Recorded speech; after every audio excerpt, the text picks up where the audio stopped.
তো আসসালামু আলাইকুম গাইস, আশা করি আপনারা সবাই ভালো আছেন। আমি অনেক ভালো আছি। আমি যেহেতু কবুতর পালাতে নতুন, আমি 2 জোড়া কবুতর নিয়েছিলাম। হ্যাঁ, এক জোড়া মুখী আর এক জোড়া গিরিবাস। ঠিক আছে, আমার ঘরে তো তেমন একটা জায়গা নাই কবুতর ছাড়ি পালার মতো।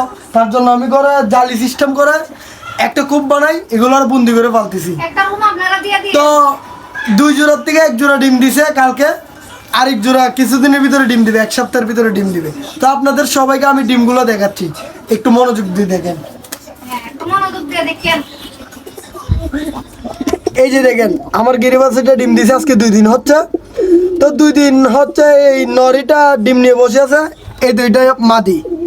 তো এটা হলো আমার মুক্তির নরিটা, আর এটা মাদি। তো এটা 1 সপ্তাহের ভিতরে ডিম দিয়ে দিবে। তো আমি যেহেতু এই কবুতর পালন করাতে নতুন, তো আপনারা সবাই আমার একটু কমেন্ট বক্সে পরামর্শ দিবেন। হ্যাঁ, আমি আপনাদের কাছে এতটুকুই আশা করতেছি। আর আমি যাতে সুন্দর করে কবুতর পালন করতে পারি, আপনারা সবাই আমার জন্য একটু দোয়া করবেন, ঠিক আছে? আর একটা ভালো কর নেওয়ার জন্য আমি চেষ্টা করবো, যাতে এগুলো সারি পালতে পারি।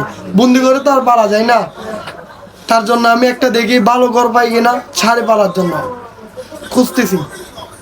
আসসালামু আলাইকুম, সবাই আমার একটু সাপোর্ট করবেন।